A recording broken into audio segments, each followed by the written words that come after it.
Magandang umaga sa inyong lahat at sa ngayon ay muli po akong magtuturo sa inyo ng tungkol sa physical healing kasi isa ito sa mga nagbibigay ng problema sa personal nating buhay o sa mga family members natin.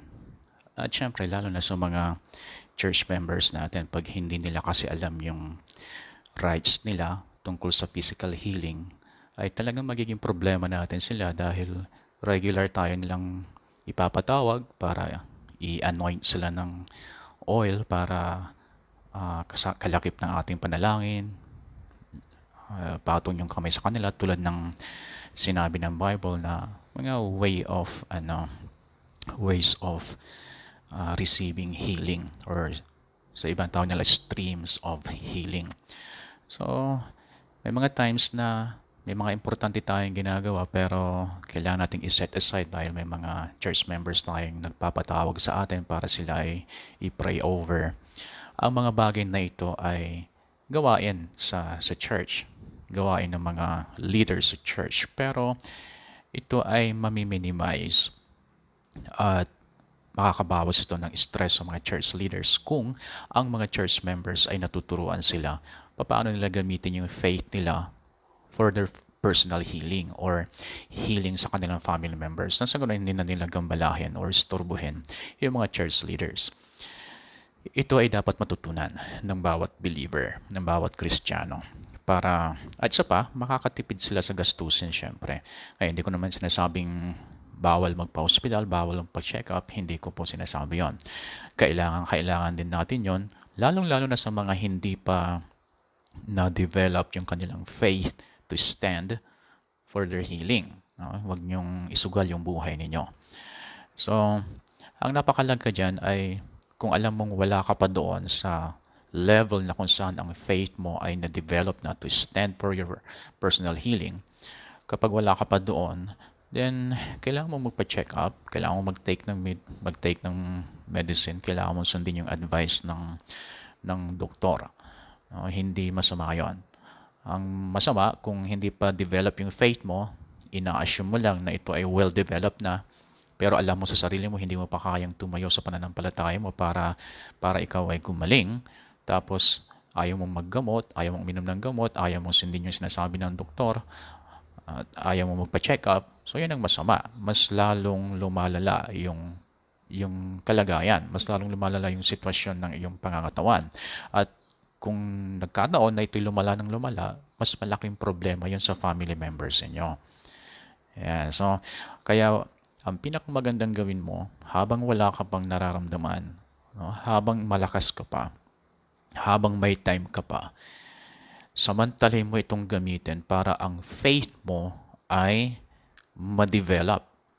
Kasi pagka i-develop mo yung faith mo sa panahon na dumating na yung sakit sa'yo, ay hindi mo na makukonsentrate yun. No? Hindi mo na, kasi ang nasa isip mo na, paano gumanda yung pakiramdam mo at kung saan ka kukuha ng gastusin. Yun ang nasa isip mo, kaya hindi mo na mabigyan ng time yung pag-develop ng faith mo.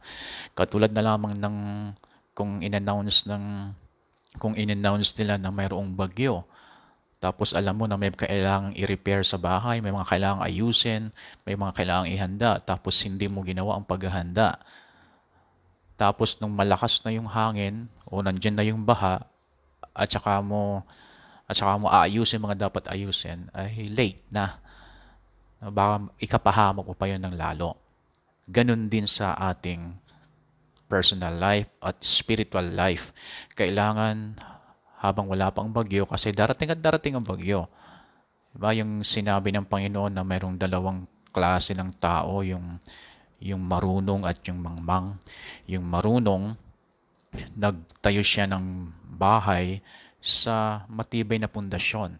Yung mangmang, nagtayo siya ng bahay na marupok ang pundasyon. And then, dumating ang bagyo. So, darating ang bagyo. Bagyong, parehas na bagyo sa dalawang klase ng tao. Doon sa nagtayo sa matibay at mahina na pundasyon, dumating yung bagyo. Hindi magkaibang bagyo yung dumating. Parehas lang. binayo yung taong nagtayo sa matibay na pundasyon, ganun din doon sa bahay na itinayo doon sa mahinang pundasyon. So darating at darating ang bagyo. Kaya hindi ka pwedeng mag-relax lang habang wala bagyo. O pwede kang mag-relax, pero wag yung sobra-sobrang pag-relax na wala ka nang ginagawa para i-develop ang faith mo. Kasi pag nagkataon na dumating ang bagyo, sasabihin ko sa inyo, yung mga nadadaig ng pagsubok, ito yung mga tao na tatamad-tamad mag-develop ng kanilang faith.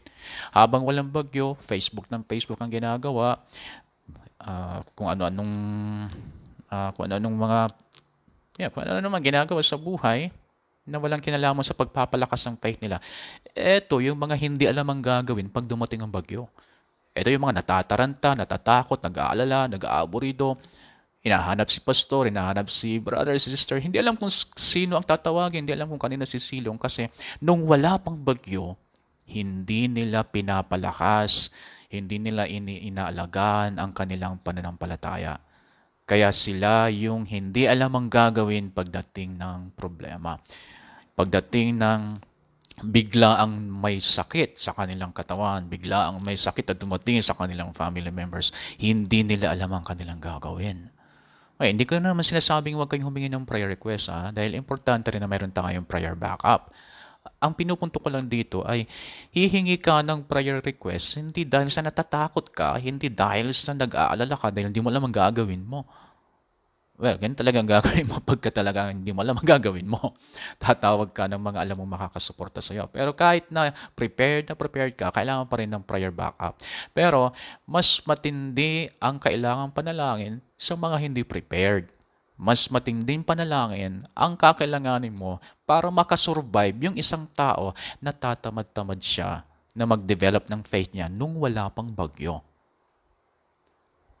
Kaya kailangan siguraduhin mo sa buhay mo na if ever man na ngayon dumating yung bagyo, sisiguraduhin mo na hindi ka matitinag. Sigurado ka na hindi ka matitinag kahit konti man lang. O tanongin mo, madali lang, tanongin mo lang yung sarili mo ngayon. What if ngayon pumunta ako sa doktor, tapos ginawa niya lahat ang check-up na dapat gawin, tapos bigla yan sinabi sa akin, may cancer ako. Ano ang iyong reaction? O ito, sa pandemic, nagpa-check up ka, tapos biglang sinabi sa'yo, ay positive po kayo sa COVID. Ano gagawin mo? Ano reaction mo sa sinabi niyang positive ka sa COVID? Ano ang reaction mo kapag sinabi sa'yo na may sakit ka? Kasi kung matitinag ka, ibig sabihin yan talaga, hindi ka nag-develop ng faith mo. Hindi mo ginawa yung mga spiritual exercises na magpapatibay ng faith mo. Mayroon kang ginawang iba. Ginamit mo sa ibang bagay ang iyong panahon, pero hindi sa pagpapatibay ng faith mo. Kung bigla ang sinabi sa'yo na may sakit ka at natinag ka. Pag natinag ang kalooban mo, natinag ang pag-iisip mo, natinag ang pananampalataya mo, natinag ang iyong pagtayo sa iyong spiritual life, pag natinag ang mga yan, then hindi mo dinevelop ang faith mo before dumating ang bagyo na yon. Hindi, kailangan tayong maging matalino, marunong, na parang mga langgam, dahil yan ay example ng Bible, na sila'y nag-iipon ng pagkain habang wala pang ulan kasi alam nila darating at darating ang tag-ulan. Ngayon, kung ang mga langgam na ito na nag-iipon ng langgam habang tag-init, tapos biglang nagkaroon ng pagbabago ng panahon at hindi dumating ang pag-ulan o tag-ulan. So palagay, yung mga langgam na ito nalugi. Hindi naman sila lugi, di ba? Kung ginugol nila ang panahon ng paghahanda sa darating na tag-ulan at hindi dumating ang tag-ulan, hindi sila lugi. Tumubo pa nga At least, na-secure nila yung future nila.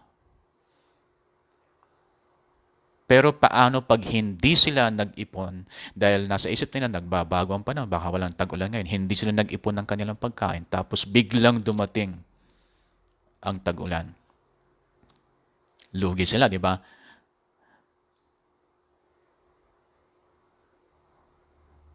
So, ganun nangyayari sa ating buhay na hindi natin namamalayan. Ang bilis ng panahon. Ang bilis ng panahon. Hindi niya namamalayan yan kung gaano kabilis ang panahon. Marirealize mo na lamang kung malalaman mo, no, magbubulay-bulay ka kung ilang taon ka na ngayon. Babalikan mo yung nakaraan mo, di mo marirealize, ang dami mong nasayang. Sabi mo sa isip mo, kung sa taon na yon ang ginawa ko, kinultivate ko ang aking spiritual life, pinakain ko ang aking pananampalataya, siguro ngayon, spiritual giant na ako at yung mga pinagdaanan ko na nagbigay ng stress sa akin, baka hindi ko napagdaanan yon kasi alam naman ng Satanas na prepared na akong paglabanan ng mga yon. Kaya yun ang kagandahan kapag tayo nagde-develop ng faith natin. May mga problemang hindi na natin pagdadaanan pa. Na pinagdadaanan natin ngayon kasi hindi natin dinevelop yung faith natin. Pero pag dinevelop natin yung faith natin, may mga problema na hindi pa na kailangan pagdaanan pa kasi pasado ka. Tulad lang yan sa school, di ba? May mga teacher na alam nila yung kakayahan ng kanilang mga estudyante at kahit anong gawin nilang questions ay alam nilang perfect lagi yung score ng kanilang estudyante kaya exempted ka na nga. At sa ibang school nag-accelerate sila. Kasi alam nila na ba't pa kailangang dumaan ito sa grade na ito? Advanced na siya. Alam na niya lahat ng pag-aaralan sa grade na ito. So, kailangan i-accelerate ito. Ganun ang gagawin ng Diyos sa mga taong diligent. One of the rewards yan ng diligence, acceleration. So, kailangan mag-aim tayo for acceleration.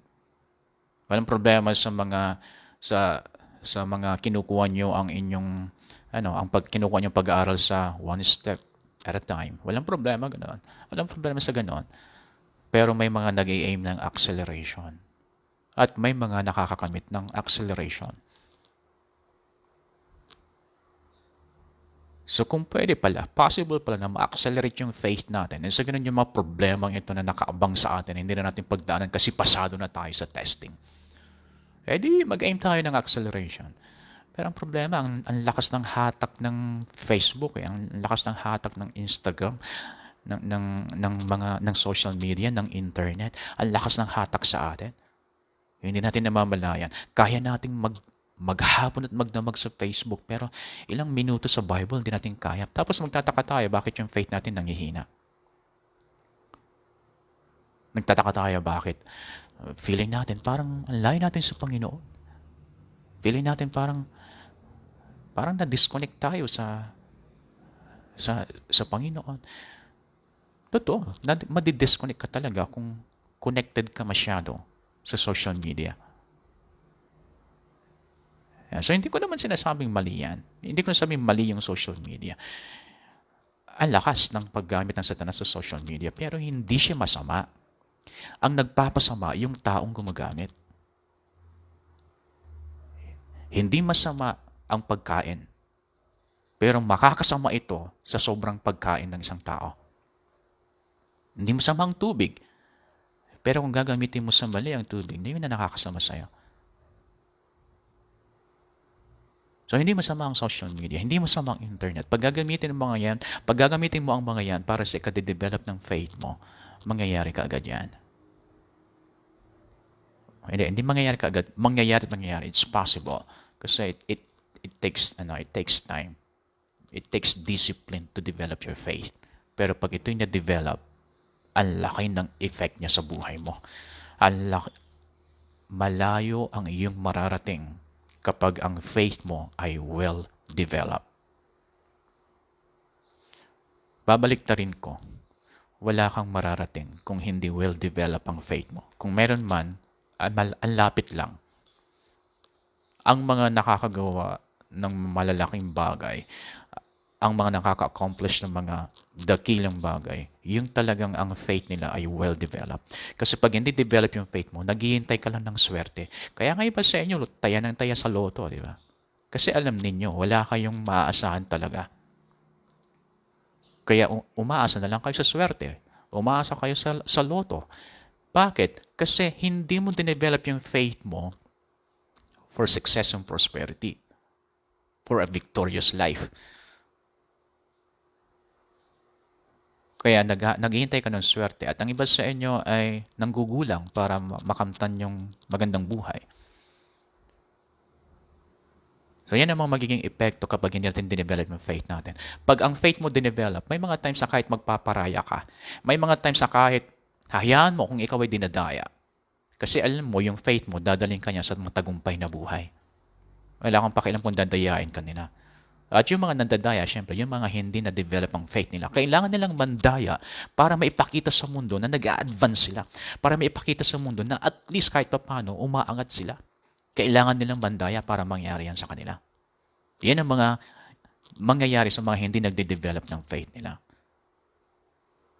Well, pabalik ko sa topic natin. Pagdating sa physical healing, are you prepared? Are you ready to stand firm in faith and eliminate sickness and disease from your body? Are you prepared? Kasi kung nakakaramdam ka ngayon ng pagkatakot, pag-alala sa sakit, then yan ay one of the signs na hindi ka prepared. So you need to develop your faith. Ayan. Hindi darating ang sakit sa ating katawan nang walang dahilan. Tandaan natin yan. Hindi dumarating ang sakit sa ating katawan nang walang dahilan. Ngayon, matalino ka, marunong ka, mahusay ka kung matitrace mo ang dahilan kung bakit dumating yung sakit. Kailangan mong malaman yung dahilan. Nang sa ganun, wala kang sisisihin. Magiging responsable ka sa sarili mo, sa pamilya mo, bakit dumating ang sakit na ito. Hindi yung magsisisi mo kaagad kung sino man yung tao. Para lang may masisi ka, nag-iisip ka kung bakit dumating yung sakit sa'yo. Pero alam mo yan, pagka dumating ang sakit, matitrace mo yan, tutulungan ka ng banal na espiritu para ipakita sa'yo yung dinaanan ng sakit na sa ganun maayos mo ang buhay mo. Ay, dito sabi sa Exodus 23, sa Exodus 23:25. Kaya kung naayos mo yung mga pwedeng maging dahilan, kung maaayos mo yung mga pwedeng maging dahilan ng sakit, edi ayusin mo na bago dumating yung sakit para hindi na dumating yung sakit. Okay, maganda na prepared tayo. Kasi hindi naman tayo perfecto, kaya hindi natin na-anticipate lagi yung mga pwedeng pagdaanan ng sakit. Maganda na prepared tayo na kapag dumating yung sakit, we can stand in faith. Okay yun. Pero kung may magagawa naman tayo, as a result of our spiritual diligence and physical diligence, kung may magagawa naman tayo na mapiprevent naman pala natin, kasi meron na kayong kasabihan na prevention is better than cure. Pero yung prevention ay hindi darating nang wala kang gagawin. Kung gaano ka magiging maingat para i-cure yung sakit, ganun din yung diligence na kakailanganin para ma-prevent yung sakit. So kung may magagawa pala tayo to prevent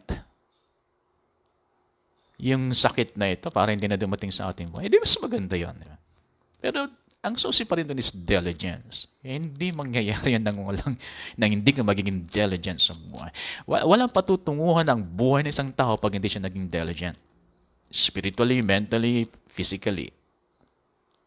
Walang mangyayari sa buhay ng isang taong walang diligence. Ang mga may nararating lang, sabihin ko sa inyo totoo, ang mga may nararating lang sa buhay, yung mga diligent. Hindi ka pwedeng umasa sa buhay na ito na maganda ang kahinatnan mo kung walang diligence na ipapakita mo. It takes diligence to become successful and to live in divine health. Mamuhay ng walang sakit. It takes diligence. It takes discipline. It takes determination. Gusto mo ng divine health, gusto mo ng divine success, divine prosperity. Gusto mo mga bagay na yan? It takes diligence para makarating doon.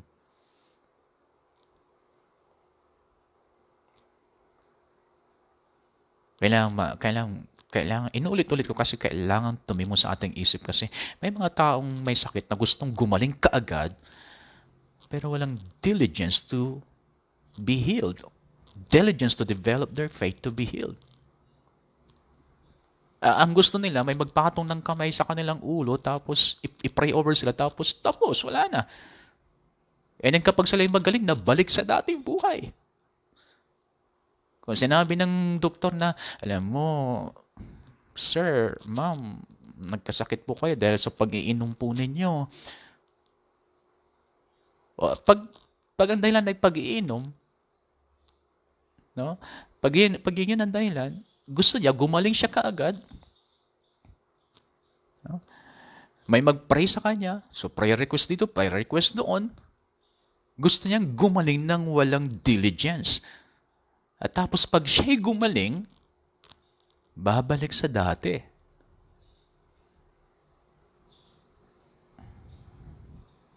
Alam mo, it takes diligence. Yung mga naka-develop ng habit nila sa paninigarilyo, sa pag-inom ng alak. Hindi ko kayo dinadown, no? Hindi ko dinadown. Ipinapaunawa ko lang bakit nangyari ang lahat ng mga yan.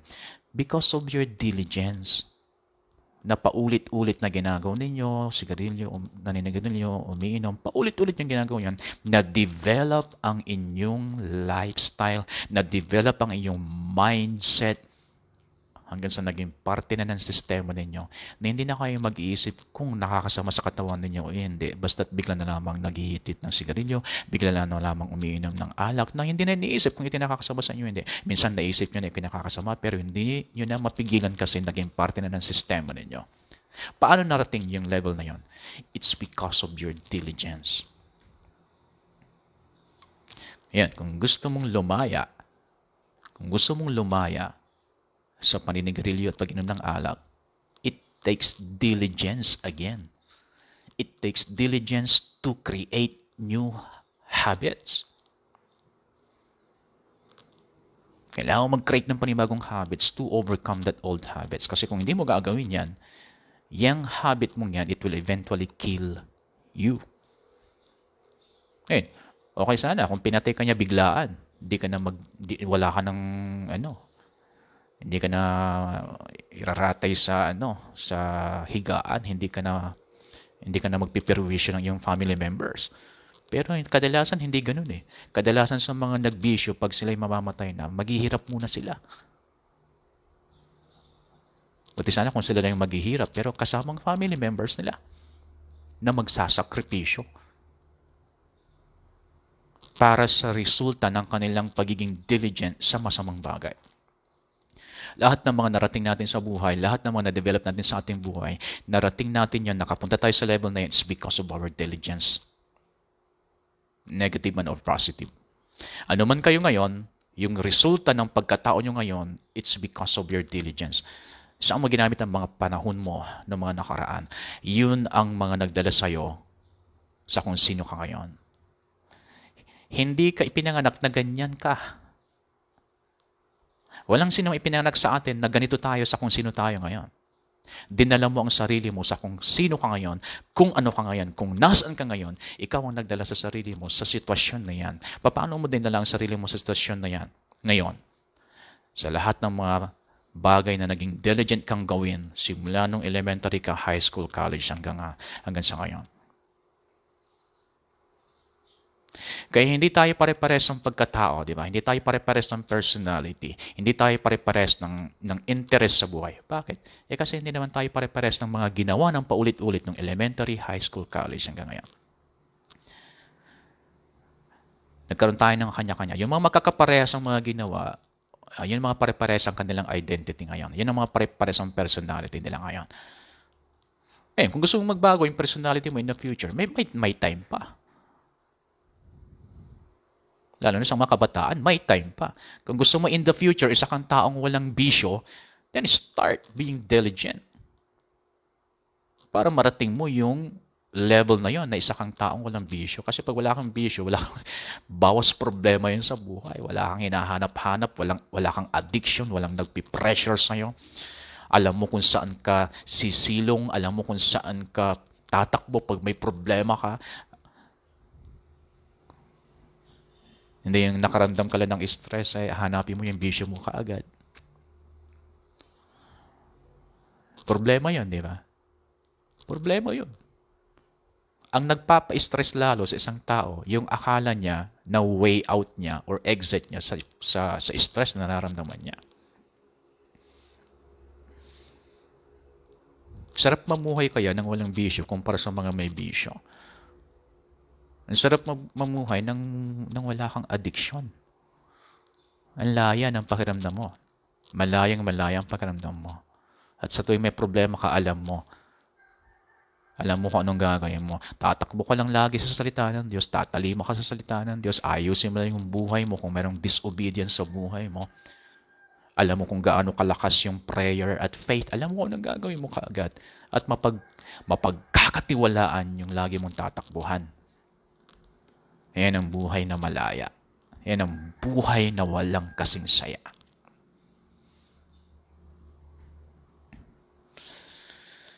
Yeah, so dito sa Exodus 23:25, sabi niya, "And ye shall serve the Lord your God, and He shall bless thy bread and thy water. I will take sickness away from the midst of thee." So ang Diyos ang nagsabi, no? Tatanggalin ko ang mga sakit. Bakit? Sino bang nagbigay ng mga sakit na ito? Hindi naman ang Diyos ang nagbigay. Kasi dito sa Exodus 28:15, sabi niya, "It shall come to pass, if thou wilt not hearken unto the voice of the Lord thy God, to observe to do all his commandments and his statutes, which I command thee this day, that all these curses shall come upon thee and overtake thee."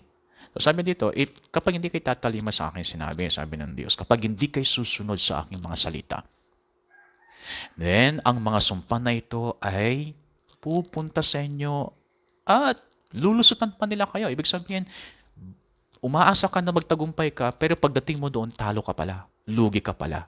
Yan ay curse. Yan ay sumpa.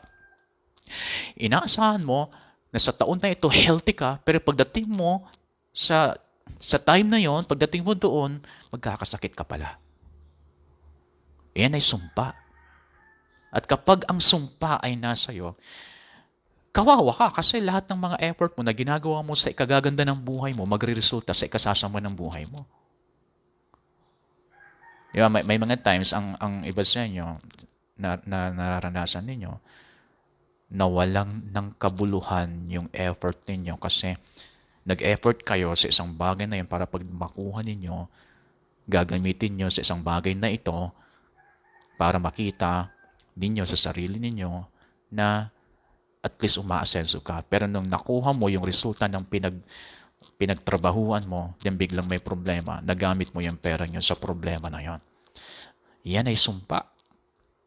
Hindi dapat nangyayari yon sa isang taong masunurin sa mga pangako ng Diyos. Masunurin sa mga salita ng Diyos.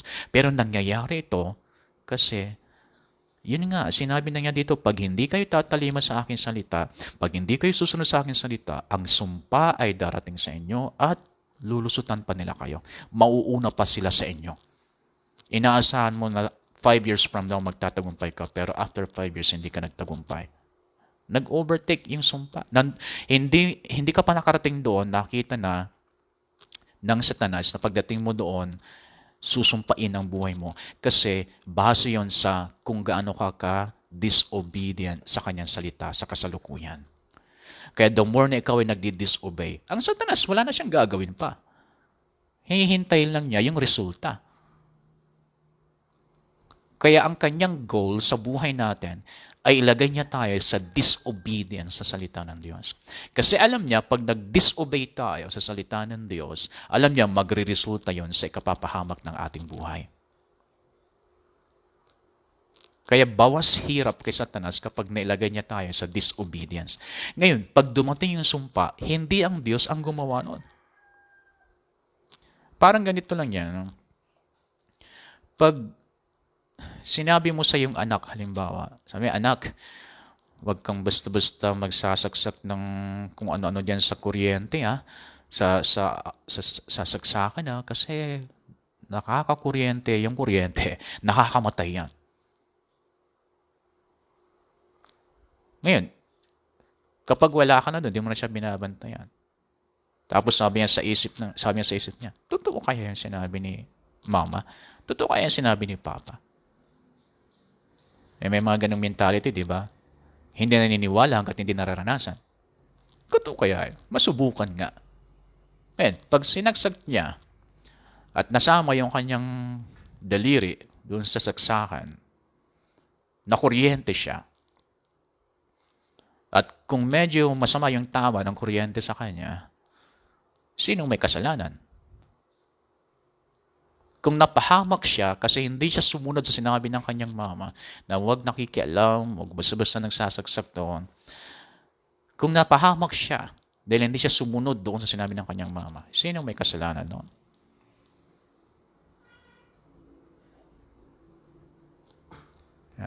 So, ganun din sa atin. Halimbawa, sinabi, halimbawa, pupunta ka sa camp.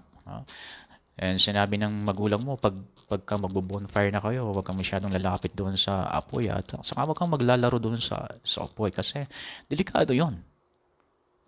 Hindi ka sumunod sa sinabi ng mama mo. Tapos, nasunog yung balat mo doon dahil naitulak ka halimbawa ng mga ibang campers. So, sino may kasalanan doon kung bakit ka nasunog? Kung sumunod ka lang sana sa sinabi ng iyong magulang, di safe ka, walang nangyari sa iyong ganon. So, kadalasan ganon ang nangyayari sa atin. May mga nangyayaring masama, hindi dahil sa ginawa ito ng Diyos para turuan tayo, kundi talagang ito ay resulta lang ng ating pag-disobey sa mga salita ng Diyos na atin nang nabasa, na atin na napakinggan, pero nasa isip natin na masubukan nga kung totoo nga ba ito. Natural, yung isang bata na hindi sumunod at nasunog, natural, nakakuha ng lesson yon. Posible namang hindi siya nakakuha ng lesson. Anong lesson na nakuha niya? Huwag kang maglalaro ng apoy dahil masusunog ka. Huwag kang maglalaro malapit sa apoy dahil masusunog ka. Posibleng masunog ka. So, nakuha niya ang lesson na yon. Yan. Kailangan ba talaga yun na maranasan para matutunan natin ang lesson na delikado maglaro malapit sa apoy?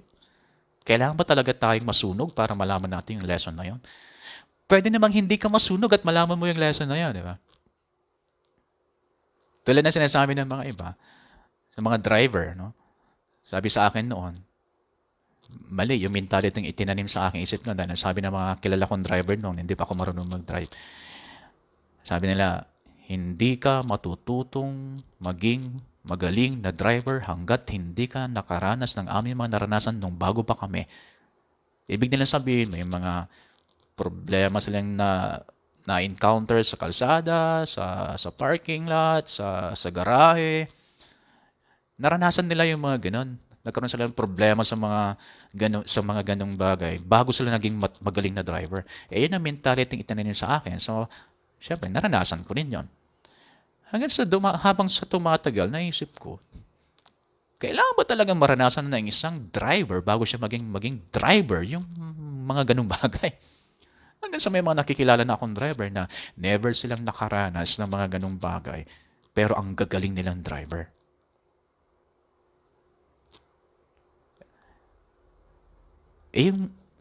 Sabi nila sa akin, pag may mga nangyaring ganyan, charge sa experience, sabi nila.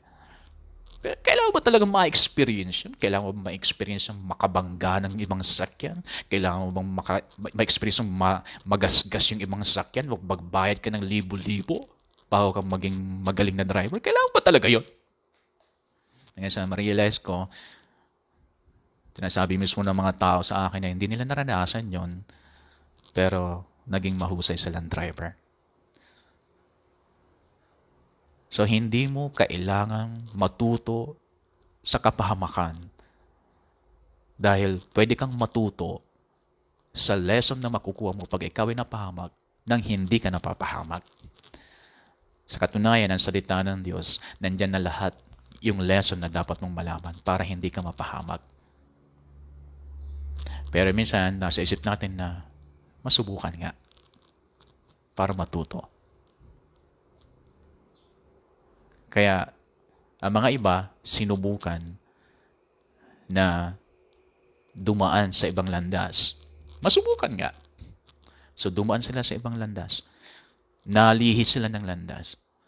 Hanggang sa patuloy sila naglalakad sa landas na yun. And then maraming mga kanto. Maraming mga eskinita na nakikita. Kasi ganun talaga, ang daan patungo sa kapahamakan. Hindi yan straight na daan.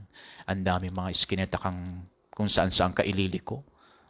Pag lumiko ka mula sa daan patungo sa Diyos, pag lumiko ka sa daan na yon, yung daang pinili mo, makikita mo, may mga kailangan likuan muli.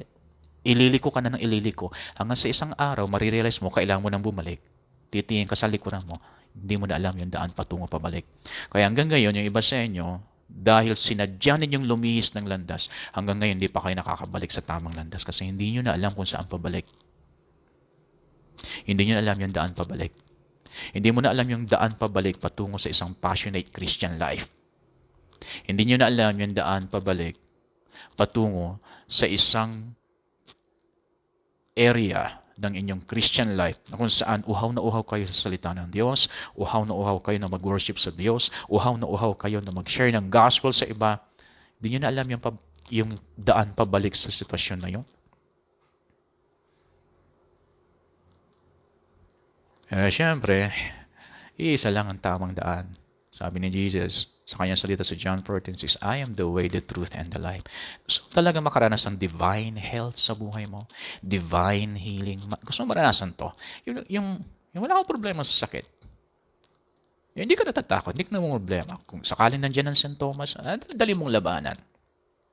Ayaw nyo ba yung ganong klaseng buhay? Yung sitwasyon na yon, yung kalagayan na yun sa inyong buhay, na wala kang problema sa sakit, wala kang problema sa kalusugan mo. Every single cell of your body is well and healthy.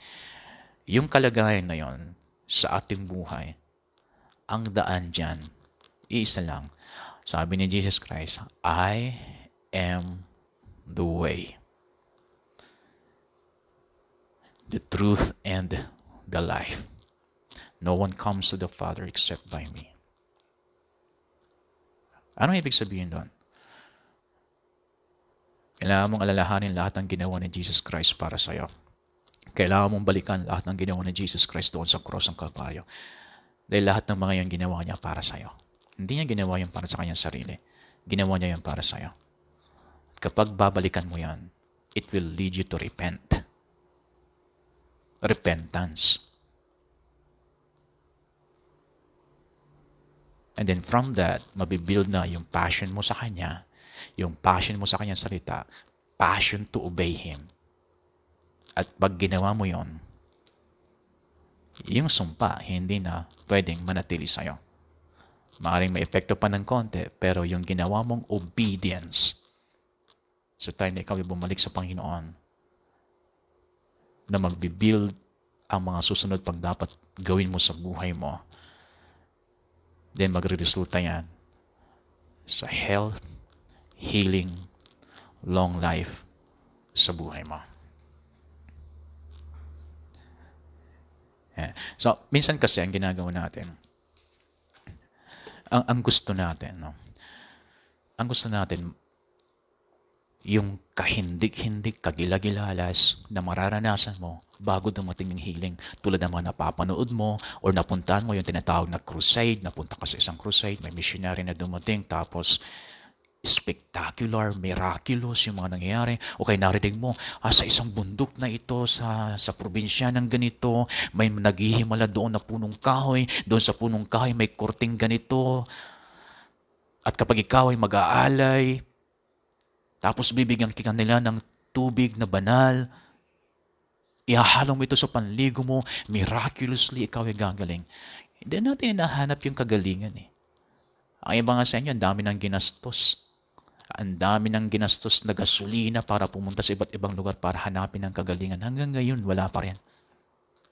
Kasi akala natin sa pamamagitan ng pagpunta sa mga kahindik-hindik kagilagilalas na lugar at kahindik-hindik na pangyayari, doon tayo gagaling. Yung para tayong binuhusan ng malamig na tubig, para tayong binuhusan ng liquid fire, yung naghanap tayo ng nararamdaman, sensational kumbaga. Akala natin kung wala yung gano'n, hindi tayo gagaling. Kaya minsan nasa isip natin, sapakin mo ako para gagaling ako. Sampalin mo ako para gagaling ako. Minsan may mga ganyan na mentality na pag walang ginawa yung napipray over sa kanya, kung hindi siya binalibag, hindi siya gagaling. Kung hindi tumindig yung kanyang balahibo sa kanyang batok, hindi siya gagaling. May mga ganun mentality sa atin. Spectacular, sensational. Yung hinahanap. Alam po ninyo, hindi ko naman sinasabing hindi nangyayari yung mga ganon. Pero, what if hindi mangyari? What if hindi tumindig yung balahibo mo sa batok? Hindi ka nagagaling? What if hindi ka makapunta sa probinsya na yun dahil mahina ka nga at kailangan mong umakyat ng 2 bundok bago ka makapunta sa punong kahoy na yun? What if wala kang pera na i-offer? Nabalitaan mo sa isang lugar, mayroong manggagamot. What if hindi ka makapunta doon? Ibig sabihin ba, hindi ka nagagaling? Kasi may mga ganun. Kahit sa mga crusade, magtitestimony sila. Ginawa ko talaga ang lahat ng aking makakaya para makapunta dito dahil alam ko, dito ako gagaling. Yung mga crusade sa Africa, no? Kilometro ang kanilang nilalakad. Dala-dala nila yung mga family members nilang may sakit. Dala-dala nilang naglalakad ng ilang kilometro para gumaling. Well, nami-meet naman yung kanilang mga expectation. Dahil yung kauhawan nila. Pero paano kung talagang hindi ka makakapunta? Ibig ba sabihin nun, hindi ka nagagaling? At saka tandaan po ninyo, although mayroon tayong narinig ng mga patutuo na sa kanilang mga effort na pumunta sa mga crusade ay gumaling, mas marami pa rin yung mga makakapagsabing hindi sila gumaling. Tulad na lang sa yung buhay pa si Reinhard Bonnke. Kasi si Reinhard Bonnke, isa yan sa may pinakamalaking crusade sa Africa. No? Maabot hanggang 5 to 6 million yung taong pumupunta sa kanyang crusade. Kalahin mo, 5 to 6 million ng mga Africans. Sa isang gabi, 1 million ang nagde-decide na tanggapin si Jesus Christ ng kapanahunan niya. Ang dami. Thousands of testimonies ang nai-report nila. Pero yung 1,000 na magandang testimony na sila'y gumaling, nasaan yung 5,999,000 na nag-i-expect?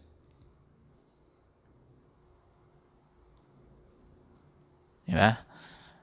Kasi alam nyo, ang Bible mismo nagsabi dito sa 1 Corinthians chapter 12 verse 11. Sabi niya, "But all these gifts worketh that one and the selfsame Spirit, dividing to every man severally as he will." Hindi nasa kontrol ng tao yung pagkilos ng banal na Espiritu para mag-perform ng healings and miracles, kundi nasa kagustuhan ng Espiritu Santo. So what if sa crusade na napuntahan mo, hindi nag-operate yung gifts of the Spirit?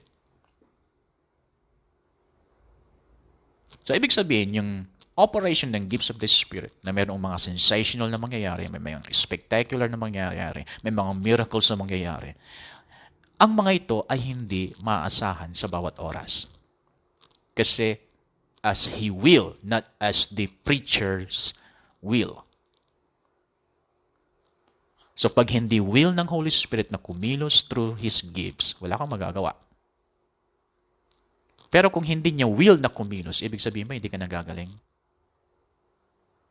Gagaling ka pa rin kasi ang sinabi ng salita ng Diyos, sabi ng salita ng Diyos dito sa Matthew 8:17, sabi niya dito, Himself took our infirmities and bare our sicknesses. Sa pamamagitan ng kanyang katawan, no, kinuha niya, dinala niya yung ating mga sakit at nung siya ay pinahirapan, pinatay, muling nabuhay, ibig sabihin yung sakit natin, nawalan na ng bisa at nawalan ng karapatan para ipagpilitan niya ang kanyang sarili sa ating katawan.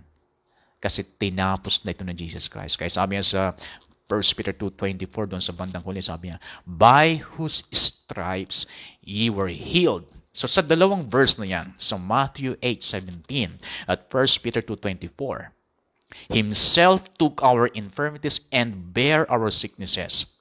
By whose stripes you were healed. Yan ay past tense. Tapos na. Tinapos na niya para sa atin. Yan ay salita ng Diyos.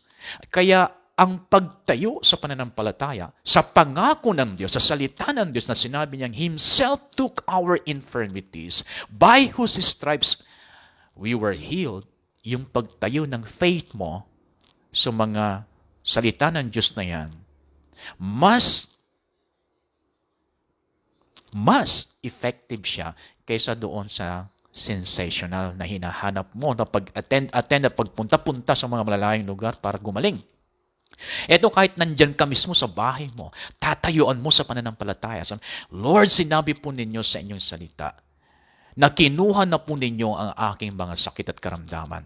Na sa pamamagitan ng inyong mga latay at sa pamamagitan ng inyong pagkamatay doon sa krus at muling pagkabuhay, ako'y pinagaling na ninyo. Sa pangalan ng aking Panginoong Jesucristo, tinatanggap ko ang katotohanan na ito sa aking sarili. Ako'y pinagaling na ng Panginoon. Naniniwala ako na sa ngayon pinagaling na ako ng Panginoon. Salamat po. Pagkat ako'y naniniwalang pinagaling na ninyo ako. Every day and every night, i-declare mo yan. Ako'y naniniwala, O Diyos, sa inyong ginawa doon sa krus ng Kalbaryo. Ayon sa inyong salita. Matthew 8:17 at 1 Peter 2:24. Sa pamagitan ng inyong mga latay, ako'y pinagaling na. Pinagaling nyo na ako, kinuha nyo na ang aking mga karamdaman. Ako'y naniniwala magaling na ako. Naniniwala akong magaling na ako. Salamat po, Panginoon. Sa araw-araw na sasabihin mo yan, mas effective yan sa paghanap mo ng mga sensational. Every day, every night, kino-confess mo yan, dinideclare mo yan. Hindi mo na mamala isang araw, wala na pala yung sakit mo. Mas effective yan. Mas mapagkakatiwalaan yan. Kailangan matanggap mo mismo, ma-realize mo, ma-renew yung isip mo. No? Kailangan ma-renew yung isip mo na pinagaling ka na pala ni Kristo. So, hindi ka naghahanap ng kagalingan sa labas kasi on the inside, you are already healed. Kaya kung ikaw ay pinagaling na ni Kristo, kung kinuha na niya pala ang iyong mga sakit, dapat lang na ikaw ay gumaling sa ngayon. Dapat lang. You must be healed. Kasi kinuha na ni Kristo ang mga sakit mo. Bakit nandiyan pa yung sakit mo? Sa pamamagitan ng kanyang latay, pinagaling ka niya. Bakit hindi ka pa magaling? You must be healed. Because it is written in the Word of God. Nasusulat yan. Sa buhay natin, napakalaga ang mga kasulatan. Hahanapin lagi ang kasulatan. Pagdating sa lupa, kailangan ng kasulatan. Pagdating sa mga resibo ninyo, yung mga resibo, ano nandun sa resibo? Kasulatan. Kapag nasusulat, kapag nasa kasulatan, ang kasulatan na yan nagbibigay sa iyo ng karapatan. Marriage contract ninyo, ano yung nandun sa marriage contract? Kasulatan. Lahat ng mga hinahawakan yung ebidensya, pag yan ay nakasulat, malakas yan. May nagsasabi na verbal, yung mga verbal, narinig mo sa mga meeting sa mga barangay, yung expression na binerbal niya ako. Ibig niya sabi pag nagsabi sila ng ganon, mayroon siyang sinabi, pero hindi na isulat. Kaya hindi niya maipakitang ebidensya at hindi niya masabing ebidensya yung ipinangako lang ng isang tao na hindi sinulat. O ngayon, wag na kayo magtanong ngayon, bakit nasusulat? Bakit may Biblia? Kasi para sa ikabubuti natin, kasi kung walang Biblia ngayon, ano yung ebidensya natin? Anong sasabihin natin ngayon na nasusulat, na sinabi ng salita ng Diyos kung hindi ito hinayaang maisulat? Tapos i-question natin, bakit may Biblia? Bakit kailangan ba talaga ng Biblia? Kailangan kasi ebidensya natin ito. Patunay natin ito, itong magbibigay sa atin ng karapatan. Karapatan sa ano? Una, sa kaligtasan mo. Pangalawa, yung kagalingan mo. Kailangan mo ng ebidensya. Kailangan mo na magpapatunay na ikaw ay pinagaling na. Kung wala ito, natatayuan ng pananampalataya mo, hindi ka gagaling. And then last, dito sa Luke chapter 13, verse 11. Luke 13, verse 11. Itutuloy-tuloy kong basahin hanggang sa 16. Sabi niya, and behold, Luke 13, verse 11, verses 11 to 16. And behold, there was a woman which had a spirit of infirmity 18 years. 18 years nang nagkasakit na. 18 years. And was bowed together and could in no wise lift up herself. And when Jesus saw her, he called her to him and said unto her, Woman, thou art loosed from thine infirmity. And he laid his hands on her, and immediately she was made straight and glorified God. And the ruler of the synagogue answered with indignation, because that Jesus had healed on the Sabbath day, and said unto the people, There are 6 days in which men ought to work. In them therefore come and be healed, and not on the Sabbath day. The Lord then answered him and said, Thou hypocrite, does not each one of you on the Sabbath loose his ox or his ass from the stall and lead him away to watering? And ought not this woman, being a daughter of Abraham, whom Satan hath bound, lo, this 18 years, be loose from this bond of the Sabbath day? Una, gusto ko ipakita sa inyo yan, si Satanas ang naglagay sa kanya sa bondage. Bondage ng sakit, ng 18 years na. Nilagay ni Satanas ang babaeng ito sa bondage ng karamdaman ng 18 years na. Grabe yan, 18 years ang nagkakasakit. 18 years ang nasa bondage of sickness. At si Satanas daw ang gumawa, hindi ang Diyos. No? Eh, sabi niya, yan ang maganda. Nung kinwestiyon siya sa kanyang pagpapagaling sa babaeng ito, sabi niya, ought not this woman, being a daughter of Abraham? Para ibig sabihin, ang babaeng ito, na 18 years nang nagkakasakit, ay walang karapatang magkasakit. Dapat, noon pa man, before pa yan ng 18 years, dapat magaling na yan. Bakit? Kasi anak siya ni Abraham. Descendant siya ni Abraham. At bilang descendant ni Abraham, kasama yan sa pinangakuan ng Diyos noon, na nung sinabi niya kay Abraham, I will bless you, you and your seed. Kaya dapat lang na ang babaeng ito ay gumaling ngayon din kasi anak siya ni Abraham. Yan. Ito ang sabi ng Galatians chapter 3 verse 29. If ye be Christ, sabi niya, then are ye Abraham's seed and heirs according to the promise. Galatians 3:7. Know ye therefore that they which are of faith, the same are the children of Abraham. Yeah. Because of your faith in Christ, naging seed ka or descendant ka ni Abraham.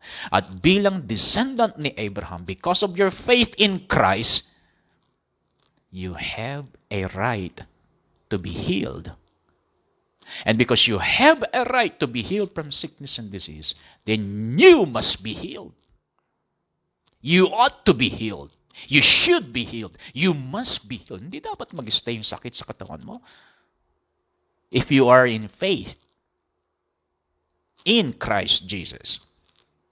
Dahil yung faith mo kay Christ, yung faith mo sa Kanya, that you believe Him and accepted Him, that faith, yan ang naging dahilan kung bakit naging descendant ka ni Abraham na tagapagmana ng ipinangako ng Diyos kay Abraham. Balikan mo doon sa Genesis, ano ang mga ipinangako ng Diyos kay Abraham? Kasi lahat ng makikita mong ipinangako ng Diyos kay Abraham, ikaw ay tagapagmana kasi ikaw ay descendant ni Abraham. Paano nangyari yun? Because of your faith in Christ. Kaya, yung kagalingan, hindi mo na dapat tanungin pa kung kalooban ng Diyos na ikaw ay gumaling. Kasi dapat lang na ikaw ay gumaling kasi descendant ka ni Abraham. And that's why you must be healed. So bakit mo hayaan na lang pasuhin ka ng sakit at karamdaman? Bakit mo hayaan na matalo ka ng sakit at karamdaman? Ba't wala kang ginagawa? Tinatanggap mo na ganyan ka talaga. Parte ng buhay ito. May asthma ka. Ang asthma walang gamot. So habang buhay ganito ako. Diabetic ako, so ganito na ako habang buhay. High blood ako, kaya ganito na ako habang buhay. No, i-trace mo kung saan pumasok yung sakit na yan. Kung yan ay minana mo sa magulang mo, then break the generational curse. Kasi noon pa man tinubos ka na. Noon pa man binright na ng Panginoon ang curse na yan. Kailangan mong i-renew ang isip mo ngayon that you are a descendant of Abraham, heir of his promises. At bilang descendant ni Abraham, you must be healthy. You must be healed and healthy. So kailangan mo i-renew ang mind mo sa bagay na yan. Kailangan mo tignan ang sarili mo katulad ng kung paano ka tinitignan ng Diyos. Paano ka ba tinitignan ng Diyos? Ang tingin ba ng Diyos sa'yo nakaratay sa higaan na may sakit? Hindi ganyan ang tingin ng Diyos sa'yo. So, kailangan mo tignan ang sarili mo sa kung paano ka tignan ng Diyos. Ang tingin ng Diyos sa'yo, wala kang sakit. Ang tingin ng Diyos sa'yo, malusog ka. Ang tingin ng Diyos sa'yo, hindi ka high blood. Ang tingin ng Diyos sa'yo, hindi ka diabetic. Ang tingin ng Diyos sa'yo, hindi ka asmatiko. Ang tingin ng Diyos sa'yo, wala kang sakit sa puso. Ang tingin ng Diyos sa'yo, wala kang rheumatism. Ang tingin ng Diyos sa'yo, wala kang sakit sa atay, wala kang sakit sa kidney, wala kang sakit sa baga. Wala kang sakit sa lahat ng parte ng iyong katawan. Yan ang tingin ng Diyos sa'yo kasi you are a daughter or son of Abraham because of your faith in Christ. Mana mo. Yung healing, yung physical healing, isa yan sa mga mana mo. Papayag ka ba na may kukuha sa mana mo? Mana mo yan, para sa'yo yan, karapatan mo yan. Ang physical healing, karapatan mo yan. Sanayin ninyo na huwag magmakaawa para makuha ang healing. Sanayin niyo huwag magmakaawa sa Diyos. Kailangan mo bang magmakaawa sa magulang mo para ibigay ang mana niya sa'yo? Hindi mo na kailangan yun pag wala na siya. Pag namatay na siya, wala ka nang dapat pagmamakaawaan. Kasi ang mana, nagiging effective yan kapag namatay yung nagbigay ng mana. Kaya kailangan mamatay ni Kristo. Kailangan siyang ma-execute. Bakit? Kasi sa pamamagitan ng kanyang execution, magiging effective yung mana natin. Kailan mo makukuha yung mana? Kapag ikaw ay patay na, doon ka na sa langit. Para saan pa yon? Naging effective yung mana mo. Isa doon is healing nung si Jesus Christ ay namatay. Hindi ka na dapat magmakaawa. Kaya nagtataka ako sa mga nagmamakaawa. Lord, pagalingin po ninyo ako. Parang awa na po ninyo pa. Pagalingin po ninyo ako. Alisin po ninyo yung sakit sa aking katawan. Bakit mo gagawin yan? Bakit ka nagmamakaawa? Gamitin mo ang karapatan mo, yung rights mo na ipaglaban yung mana mo. Kasi, pinagaling ka na noon pa. May nagnanakaw lang. Ang problema yung nagnanakaw walang problema doon sa nagbigay ng mana. Malaya niyang ibinigay yan. Masaya niyang ibinigay yan. May nagnanakaw sa'yo. Kaya huwag kang magmakaawa. Magtakatapang ka sa pakikipaglaban ng iyong karapatan na ikaw ay pinagaling na sa iyong mga sakit na yan. You are healed by the stripes of Jesus. Himself, in His body, He took your sickness and disease. Take it, believe it, stand in faith, confess it, declare it until it becomes reality in your body. So I declare in Jesus' name, you are healed. Dahil yan ang sinabi ng salita ng Diyos, I declare that you are healed by the stripes of Jesus. I declare that you are healed in the name of Jesus. I declare that every single cell of your body is well. I declare that you are strong, you are healthy, and you have long life in Jesus' name. Yes, believe it. It's yours. It is your inheritance.